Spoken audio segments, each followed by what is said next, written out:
Welcome to the Recession Proof Investing series, where we have top experts sharing tips and strategies on creating lasting success and lasting financial freedom.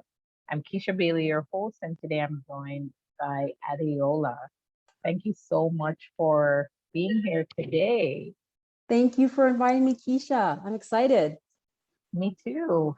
So, could you share a bit about your work and your background with our audience, just so persons can get to know you a bit more? Absolutely. So, as you mentioned, my name's Adeola Omole, and I'm a lawyer turned wealth coach. And that happened, it wasn't planned at all. It happened when I was a 27-year-old lawyer. I was so excited. I just got called to the bar and I was about to start my career as a lawyer. Now, I was super pumped about it. And at the time, it was a recessionary time. And I thought, we should be fine. I'm in a law firm. It should be fine. Well, it wasn't fine. I lost my job and I ended up being unemployed for about 18 months.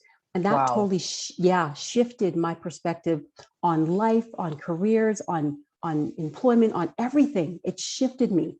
And it allowed me in that 18-month span of time to create a strategy where I got out of debt, I built wealth, and I really did change my life. I went from having six figures of debt at that time to eradicating all the debt. Well, my mortgage was eradicated in 12 years. The debt was eradicated in just less than 3 years, but I was able to Wow. get rid of all that debt and then started shifting the strategy to building wealth. And the one lesson I learned from that was you really do have what it takes. Everyone has what it takes to make it. My husband and I almost lost our home during the time we were foreclosed on. Wow. So I'm telling you right now, if anyone's listening out there and they're going through something like this, please use me as an example of how you can get through it.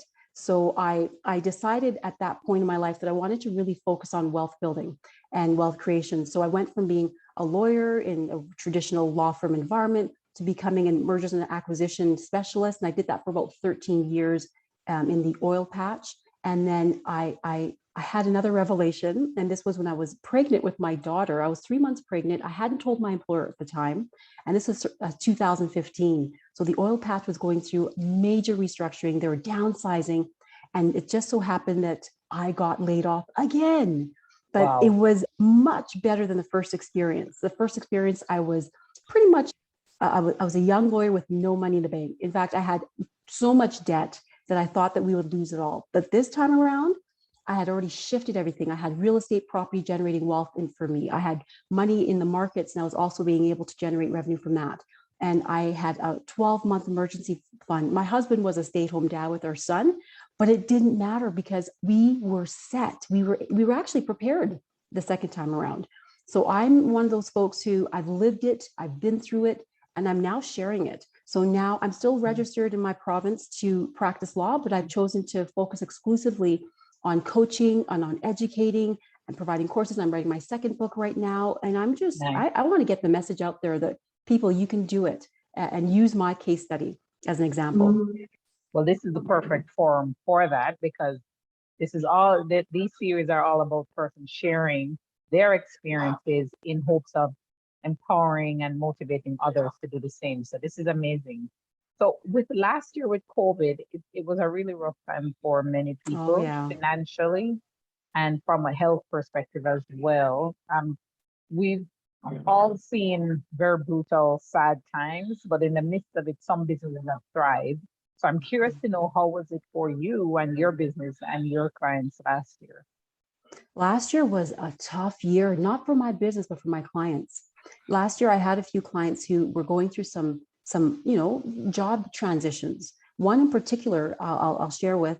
She, amazing woman who ended up having, like, she had $50,000 of debt.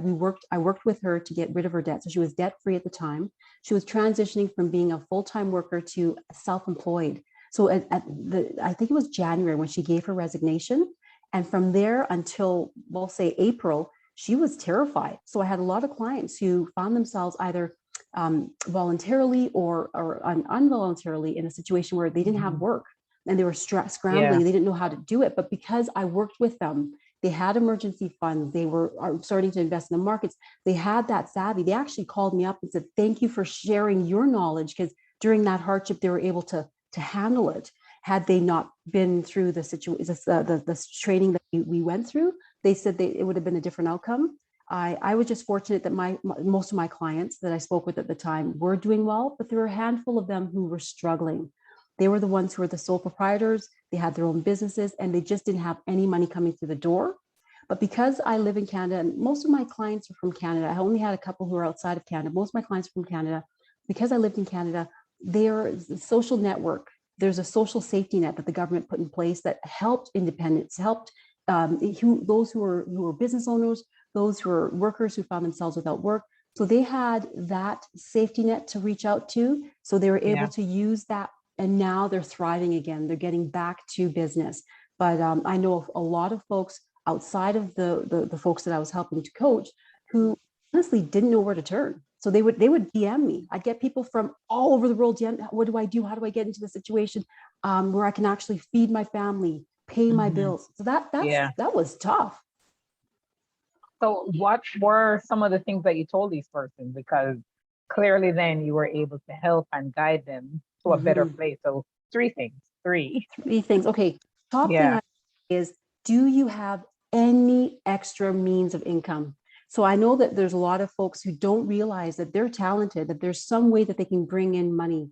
And it's just little ways. I said, do you have a talent that others want to learn? Are you an editor? Do you go around, always working with people and trying to fix their writing? Are you talented in any way? Are you good at photography? Can you take pictures and sell them online? I would find an extra source of income because I find a lot of folks, they always go to the cutting expenses first. I always say, try and bring in more money first. And then secondly, if you can't bring more money, even if it's just something simple, walk around your house. I tell them, walk around your house, look to see whether there's anything you can sell. You would be surprised what people will buy. My husband sold a bike. He's a cyclist though, so this is probably one off, but he sold a bike during a pandemic. He sold his bike and he got a lot of money for it. And he was able to take that money and buy another bike that he'd had his eye on for a while. So there's always ways to make money. Look at you have children, they have clothes and it's not too tattered. Pick up the clothes. You have clothes. I've got lots of dress clothes. I don't wear a lot of the dress clothes anymore. Sell it. There's always ways to get more income. So that's the first part. Second part is you would be surprised how much money you can make just by calling your service providers, your cell phone company, your utility bill. People don't know the tricks, but I was telling them little tips and tricks. I said, listen, call maybe your health insurance, or in this case, your what would you call them? Like just basically your service providers. Maybe it's your cell phone bill. Call them up and say, listen, I'm in a pickle. Call them all and say, I'm in a pickle right now. I need you to give me the best rates, the best price for the products I have. Your cell phone is the best means because they do have a lot of incentives. They do. A ton. And they never tell you. They never tell you. And so do your insurance companies. I even told one lady, I said, call your insurance company. And if you don't have it all under one roof, you get your home insurance, your car insurance. If you have any type of chattel, any like a boat or anything like that, first of all, you should be selling that if you're broke. You don't want to have a boat when you're broke. But you could call them and put it under one umbrella.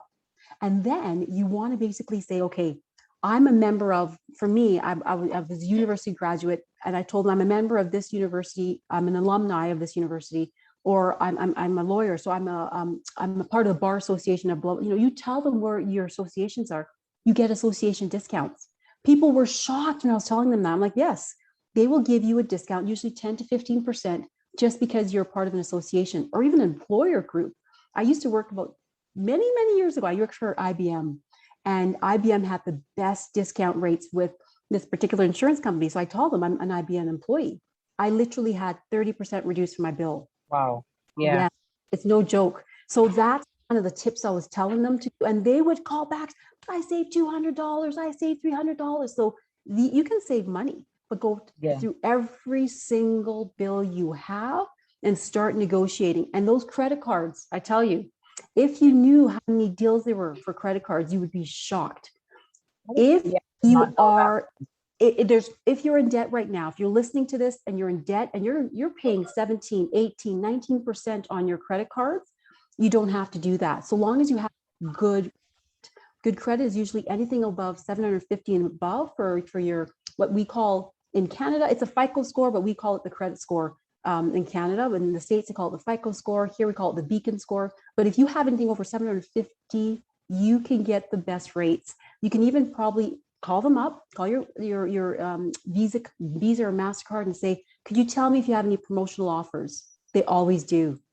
And the one, if anyone's listening worldwide, the one company that gets the best rates that I'm familiar with is MBNA. They typically have 0% for anywhere between 12 to 18. 12 months is usually the typical. So I'll just say 12 months, sometimes a little bit over. And you can call them, they'll negotiate with you. Now, if you already have debt with them, they're not going to try and bring that debt into the 0%. But the way you can do it is play them against their competitors and say, well, your competitor is offering me XYZ. So what can you offer me? They will do something for you. Wow. Yeah. That's a good one. I think that was two. Was that three? That's See, I two. just keep No, rambling. That's two. yeah, two. Okay. And the third one, and you're going to think, really, Adeola? But yes, the third one is your mindset. I need you to shift your mindset because you could do all these fancy things I'm telling you to do. But if your mindset is still stuck in the mindset of lack, as opposed to mindset of abundance, you're never going to get this rut. It's just going to be a continued wheel that you keep experiencing over and over again. So once the mindset work is probably the hardest thing that you'll have to do. And it's really about, isn't it? Shifting. Yeah. Listen, I'll speak from my own case, my own life, my own experience. I wasn't raised to believe that you can have everything you want in life. I wasn't raised to believe that I can be a millionaire. I wasn't raised like that. I'm a woman who came from Africa. My parents brought me here as a toddler. They were very hardworking. It was all about education, get a job, get security. It was good. My parents were teaching me what they knew, but I learned on my own. Yeah, get a job and get security is fine. But you know what's more important? Get independently financially secure. And for me, it doesn't look like a 9 to 5. It did when I was working up to this point.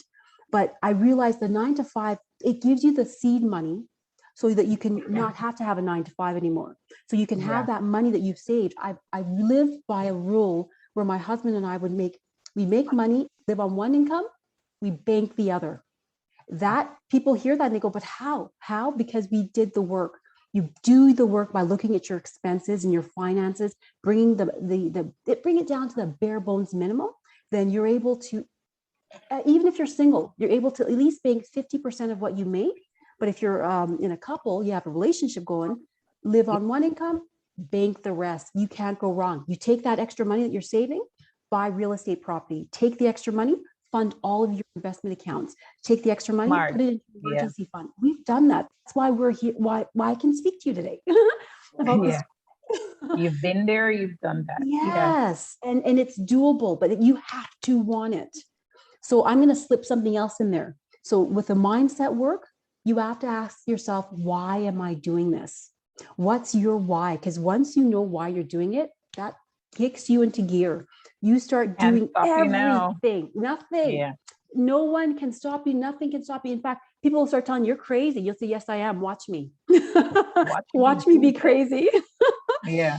So that's kind of 4, but that's what I give your audience. Hopefully it can help them. Yeah, I think it will for sure. These are really, really valuable nuggets for persons. And I know you have your book coming up. Yes, so my book. Yeah. My book. So the book that I published in 2018 is called 7 Steps to Get Out of Debt and Build Wealth. And it's a book of my life, of what I had to go through to go from having 6 figures, like, you're just a lot of debt, guys, more debt than anyone wants, 6 figures of debt, to having the wealth to change my life, to change my family's life, but more importantly, and I do believe this, change the lives of others out there. Because there's folks who don't know where to turn. When I started my journey, it was back in the early 2000s. Susie Orman wasn't a normal, she wasn't out there.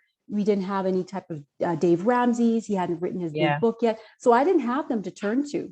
There's a lady by the name of Mary Hunt, and I discovered her book, and her book shifted my life. It allowed me to take myself from a position of weakness to a position of strength. And also everything I did back then was all through gratitude. Even though I didn't have 2 pennies to rub together, every morning I'd say my gratitude prayer. And I would just be so thankful for what we had, a roof over our head. You know, one thing we did from the beginning is we got serious about this. I got so serious that we had 2 vehicles. I sold one. We had about $3,000 that we could generate from that sale. Well, we generated it. My husband was freaking out. He's like, but we need 2 cars. I said, no, no, no, no. We don't need 2 cars. We've been told we need 2 cars. We can live on one Yeah. car and you can watch. I'm unemployed. Really, where am I going? Yes. All I was doing when I was unemployed during that time is I go to either the public library or I go to our local bookstore and for 8 hours, because I couldn't afford buying a book. I'd sit in the bookstore and I would read. They got to know me. They got Yeah. to know me very well. I would read Yeah. every financial book, every investment book that I could get my hands on. So when you can figure out why you're doing it and you just put in the work, no one can stop you. That's Greatness is yours valuable. to have. Yeah. For everyone to hear that one. That's a good note to end on. Greatness is yours to have for sure. Mhm. Absolutely believe that as well. And so Excellent. where can persons find your book? Oh, yeah. So my Yeah. book is everywhere books are sold. If you're in Canada, you can go to Indigo online. You can go to Amazon.ca. If you're international, go to Amazon International, guys. If you're in the UK, you're anywhere. It's all international. It's also in Nice. Bookatopia. Yeah. And if you're in the States, maybe you go to Barnes and Noble. It's on there too. So basically, anywhere books are sold, you can get my book, and you can go to my website if you want. Adeolaomole.com, and I sell it direct to you, no shipping costs. I basically eat up all the costs there. So anywhere books are sold, you can get the book. Perfect. And how can persons find you then? I'm guessing one of the places is your website. Oh yeah, my website, adeolaomole.com, ADEOLAOMOLE.com. Or if you're on Instagram, that's where I like to hang out a lot. Instagram is at Adeola Omole B. I'm also on Twitter at Adeola Omole B, same handle. And Facebook, I'm not on as much, but it's the same handle. It's at Adeola Omole. Actually, let me think for a moment. It's a different handle. It's at Adeola. I had to switch it up because you know how it works when you're trying to get the same names. It doesn't always work. So just go Adeola, and you'll be able to reach me on Facebook. But seriously, Instagram's where I like to hang out. So if you DM me, I respond to everyone who sends me a note. Nice. Perfect. Yeah. So thank you so much for your time. This has been amazing, short and sweet, lots of useful nuggets for persons. Perfect. I love that. And I hope that whoever's listening who's struggling, just know that you're struggling today. That's just right now, but you will not be struggling forever. What you're going through right now is not what you're going to be tomorrow. So just keep that in mind. Amazing. So true. And good words to live by and kind of to hold on. Yes. Thank you for having me, Keisha. This has been a pleasure. Thank you.